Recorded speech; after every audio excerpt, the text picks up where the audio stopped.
Alors, je suis là, à l'âge de 58 ans. Décidément, et plus que jamais, je ne crois plus vivre dans un monde tel qu'on nous l'a décrit. Suite à ce que j'ai conclu, je suis à présent tout à fait d'accord avec Eric Dubaï et tous les autres.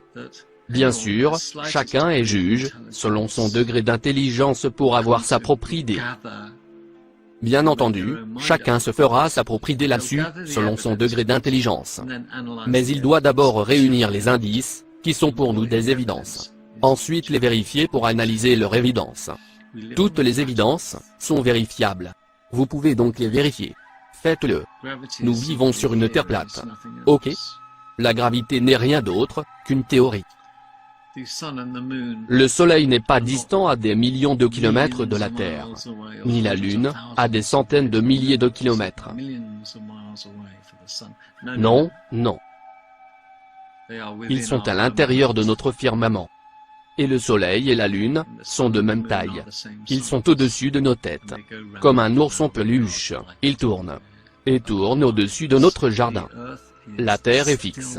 Elle est toujours aussi immobile, tel un beau support, de niveau en verre. Vous pouvez regarder l'eau des mers. Elle est à niveau. Et c'est ainsi que sont les océans. Il n'existe pas de continent antarctique. Ce que vous croyez être l'Antarctique n'est pas un groupe de glace, au bas du sud. Ce n'est pas ça. L'Antarctique est un mur de glace, qui vous entoure sur 360 degrés. Vous êtes donc cerné par 360 degrés de glace. Un mur de glace. C'est ça l'Antarctique. Le pôle Nord a un diamètre de 56 km de diamètre environ. Sa température est de plus 4 degrés centigrades. C'est seulement 4 degrés. C'est froid, mais certainement pas trop froid. Vous pouvez le visiter, histoire de vous amuser, à vous balancer des boules de neige. 4 degrés est typiquement la température moyenne au pôle Nord. La Terre est une roche solide statique, plate comme une tarte, entourée d'un mur de glace. Le firmament est au-dessus de nos têtes. C'est un dôme, en verre, qui garde l'atmosphère à l'intérieur. On le sait, mais ça nous est caché. À l'intérieur, et au-dessus du firmament, il y a le Soleil et la Lune qui se déplacent en tournant. Ils sont donc à l'intérieur du firmament. Le Soleil et la Lune ne sont pas dans l'immensité d'un espace. Ils sont juste au-dessus de nos têtes. Ils se déplacent en rond, au-dessus du jardin terrestre. Le Soleil est un petit peu plus rapide que la Lune. Il dépasse la Lune 3 fois par an.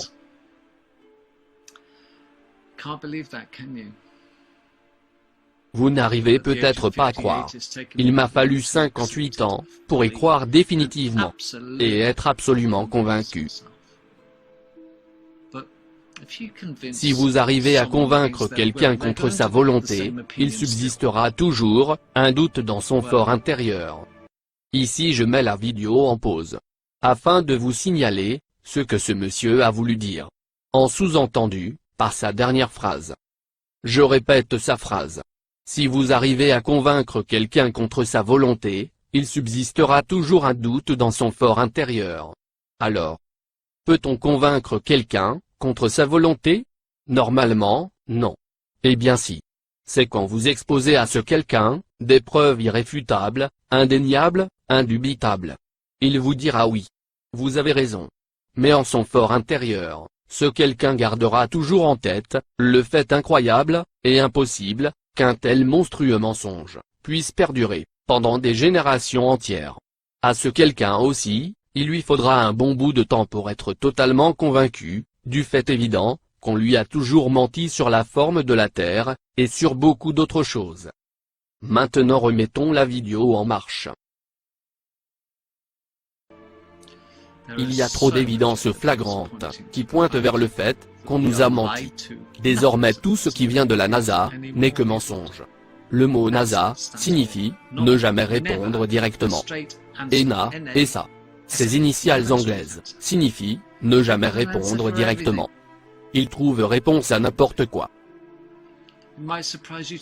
Vous serez peut-être surpris d'apprendre, que le pétrole ne provient pas de la vie. Il est abiotique. Le mot abiotique, qualifie une matière, qui n'a pas pour origine des êtres vivants. Par contre, les matières qui résultent d'êtres vivants, sont appelées, biotiques. Le pétrole est une solution, abiotique.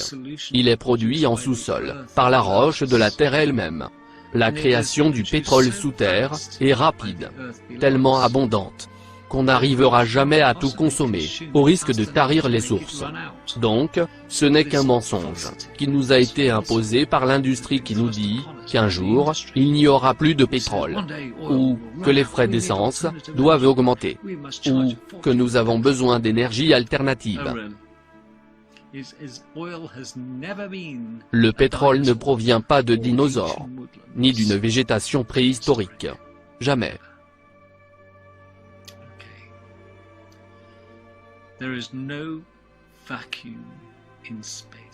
Le vide n'existe pas dans l'espace. C'est un autre mensonge qu'on espère nous faire gober.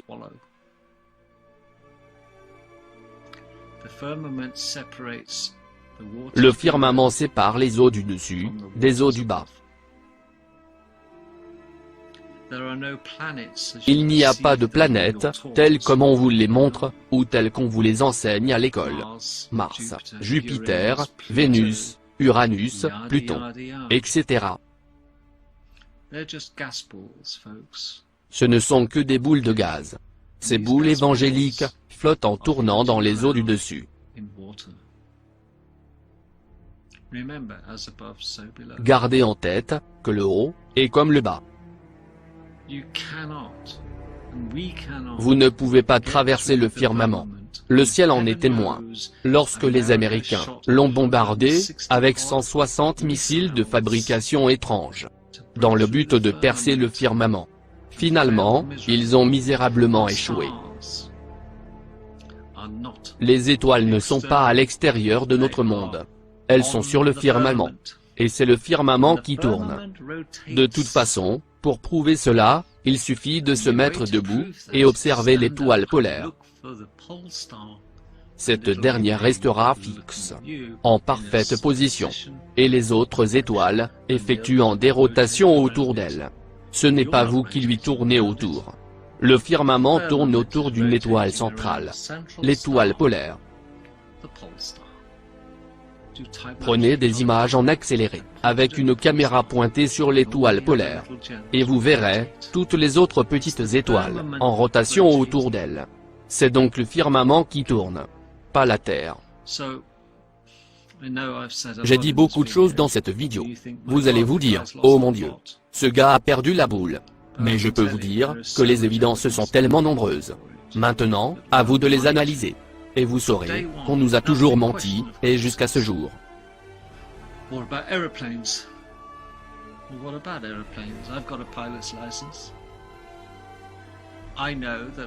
Une grosse question se pose à propos des avions.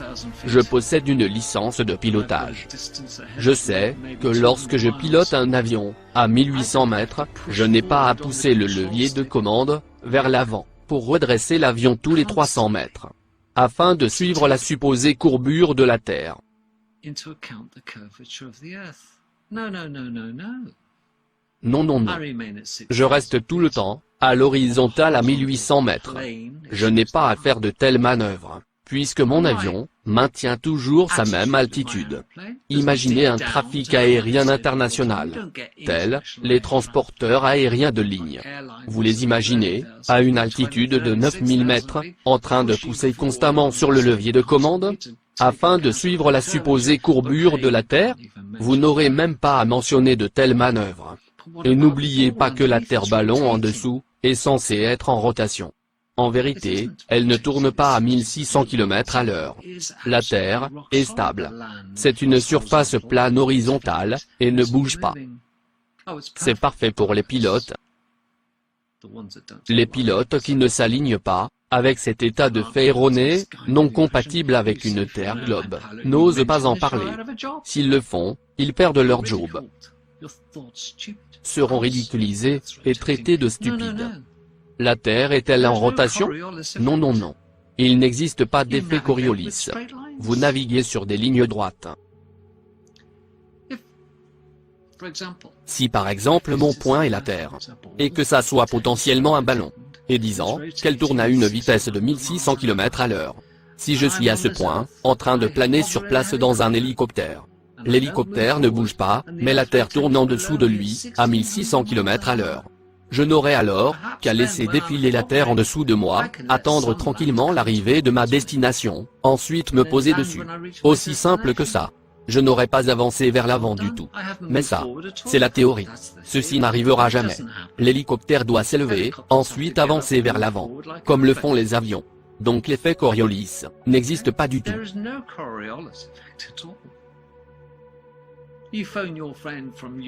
Si vous appelez par téléphone un ami qui se trouve en Australie, je peux vous garantir que votre ami sera debout dans une position verticale.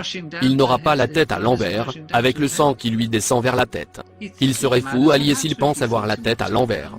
Mais si vous croyez à ce que les livres vous ont appris, vous serez enclin à penser qu'il a la tête en bas, par rapport à votre position, vous qui êtes en Angleterre. Mais si on est sur un ballon, il doit avoir la tête vers le bas. Vous vous rendez compte combien c'est grotesque? Et on s'attend, on se croit à cette merde. Comment ose-t-il, à ce point nous prendre pour des attardés? Mais le sommes-nous? Nous sommes de la pâte à modeler entre leurs mains. Et vous savez, on nous a fait croire à ça, dès l'âge de 5 ans. Ce qui serait bon pour vous, c'est de ne pas croire qu'ils sont capables de réaliser l'impossible. Comme qui dirait, réaliser la quadrature du cercle. Ce n'est pas compliqué de comprendre comment s'effectue la circumnavigation. Le tour du monde a été réalisé maintes fois par de nombreux marins, d'ouest en est ou d'est en ouest. Mais personne n'est jamais allé nord-sud ou sud-nord. Savez-vous pourquoi? Il faut ici tirer la sonnette d'alarme. Parce que personne ne peut aller du nord au sud. C'est ça. Quelqu'un qui part du pôle Nord peut se diriger vers n'importe quelle direction du sud. Vous entendez quand même les animateurs de la circumnavigation crier « Attention !» Ils remontent la boule.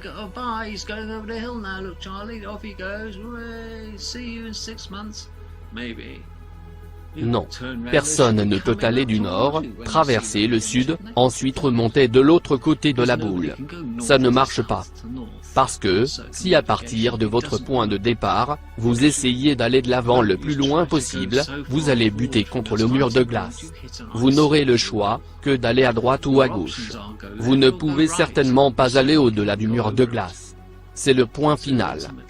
La circumnavigation ne peut se faire que de l'ouest vers l'est ou de l'est vers l'ouest, en suivant le mur de glace qui entoure les mers et la terre. La terre et les mers forment un plateau.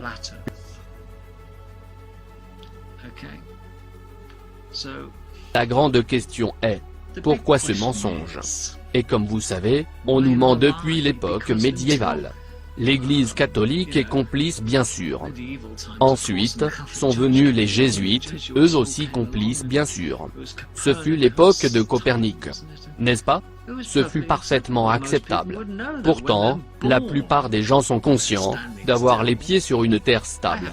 Je ne ressens pas le vent me frapper le visage, à une vitesse de 1600 km à l'heure. Non. Je peux voir les eaux des lacs, parfaitement calmes, comme un verre de glace. Les eaux des mers sont parfaitement horizontales, de l'extrême droite à l'extrême gauche. Il me suffit de tenir un doigt redressé, pour suivre la ligne formée par les eaux, et constater que d'un horizon à l'autre, il n'existe aucune courbure, sur le niveau des mers. Vous pouvez entendre les gens vous dire, « Oh, on peut voir la courbure. » Non. Vous ne pouvez pas. Ils disent aussi, vous savez, sur la plage, on voit le bateau disparaître de nos yeux, derrière la courbure. Oui, mais moi aussi, je peux me positionner sur la plage, avec ma caméra, Nikon P900, et voir le bateau disparaître. Mais quand je zoome après sa disparition à l'œil nu, le bateau revient à la vue, en plein cadre sur la caméra.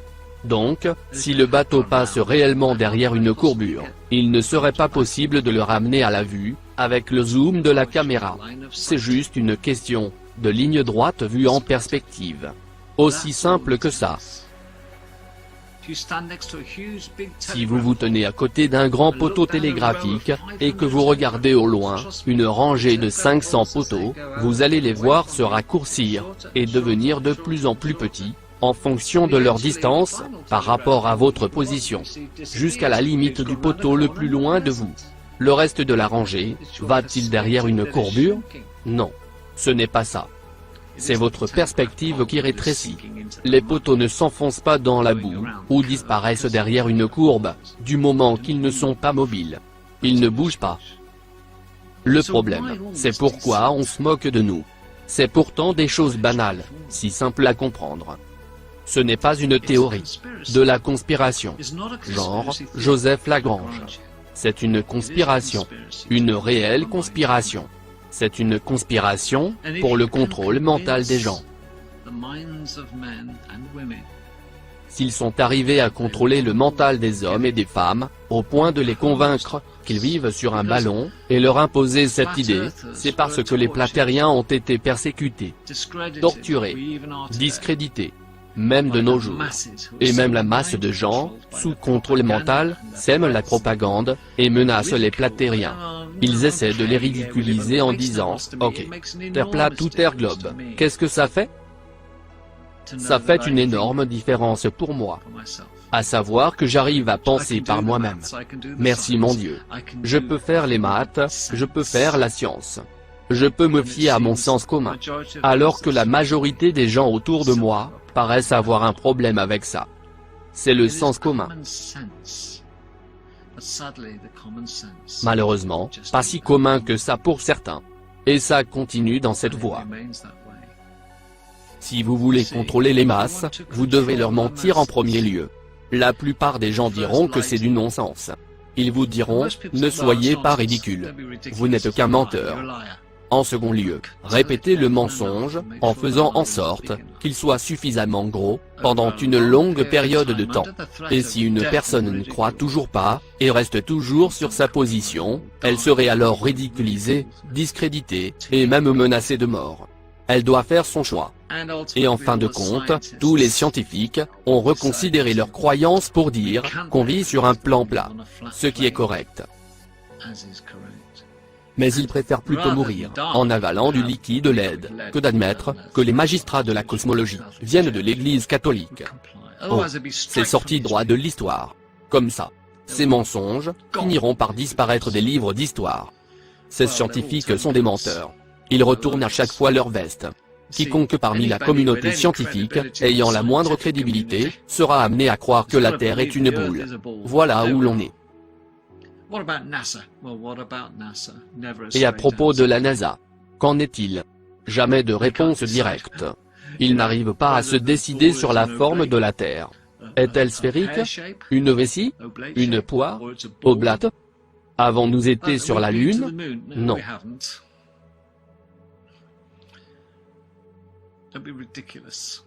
Ne soyons pas ridicules.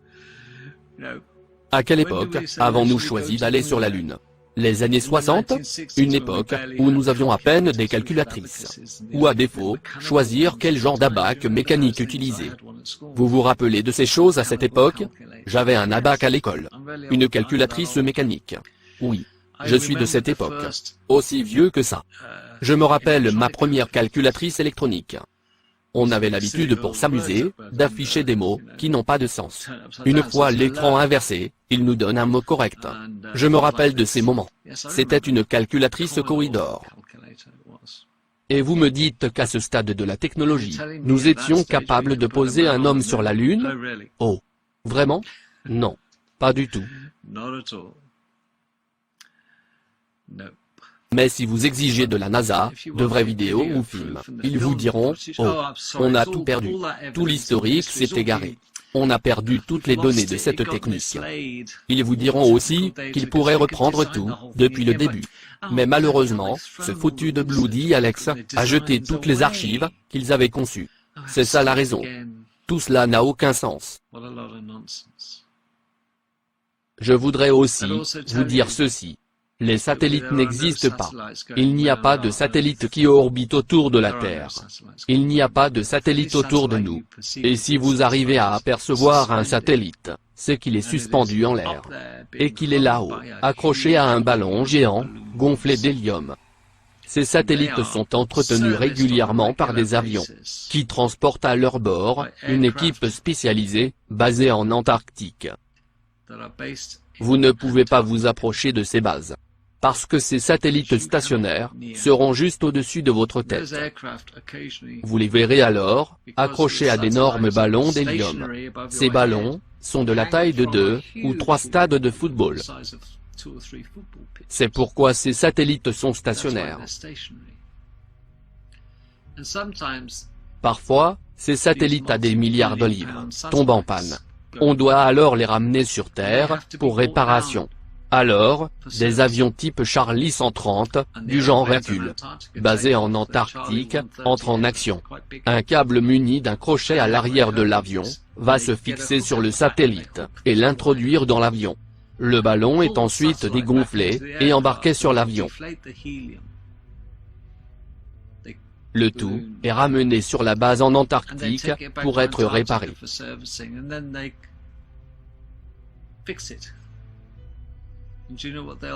Après réparation, ils remplissent le ballon d'hélium à nouveau, avec le satellite accroché. Ensuite, un avion va le repositionner, là où il était, au-dessus de la Terre plane. Il n'y a donc pas de satellite qui flotte. C'est quoi ces cachotteries? L'existence des satellites est donc un autre mensonge. J'ai beaucoup parlé jusqu'à présent, et vous allez peut-être penser que je suis complètement cinglé, ou qu'il y aurait des choses qui vont vous interpeller dans ce que j'ai dit. Mais croyez-moi, il m'a fallu 58 ans pour arriver à tirer ça au clair. Je ne souhaiterais pas que vous fassiez la même erreur, et enseigner cette merde à vos enfants. Ensuite la propager de génération en génération. À la rigueur, essayez de réfléchir par vous-même. Commencez par aller dehors. Et demandez-vous, pourquoi il fait si calme? Pourquoi il n'y a pas la moindre brise?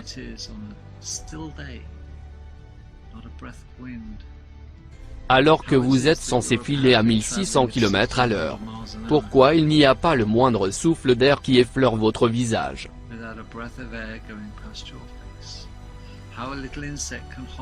Comment un petit insecte peut-il survoler d'une plante à l'autre, en quête de nectar? Comment un colibri peut-il se maintenir en l'air dans une position fixe, et pointer son bec, avec précision, juste là où il faut, dans une fleur, pour récolter le nectar? Comment exécuter tant de précision, tout en sachant que la Terre fonce à 1600 km/h, dans un univers, tout aussi en mouvement? Sommes-nous en rotation autour de nous-mêmes, et autour du Soleil, à une vitesse phénoménale?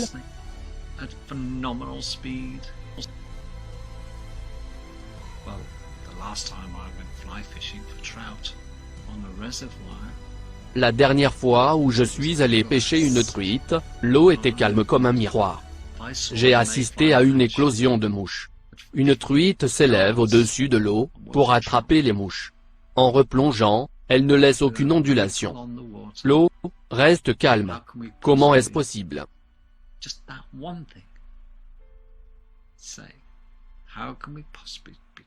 Dites-moi, comment peut-on voyager à 1600 km/h sans provoquer la moindre ondulation sur l'eau? Si vous montez les escaliers avec un verre d'eau en main, en faisant très attention, l'eau dans le verre fera des ondulations quand même.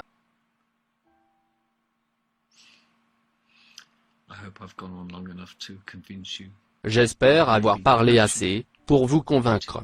Ou peut-être que vous allez vérifier par vous-même, si oui, on vous a menti. Et on vous impose ces mensonges, depuis votre enfance. Moi, je ne vais pas gober tout ça. Prenez soin de vous.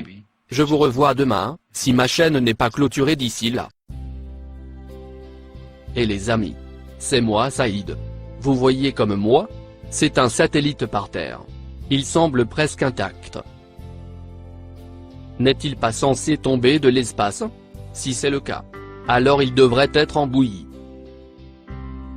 Non? Ah, j'ai compris. C'est le ballon qui a amorti sa chute. Mais au fait, pourquoi ce satellite est-il accroché à un ballon gonflant? Je comprends tout maintenant. Les dizaines de milliers de satellites se baladent dans l'espace avec un ballon accroché au nez. Quelle merde. Et dire qu'il y a des gens qui croient encore à l'existence des satellites, et l'espace lui-même. Il n'existe ni espace, ni satellite. Je vous le garantis les amis.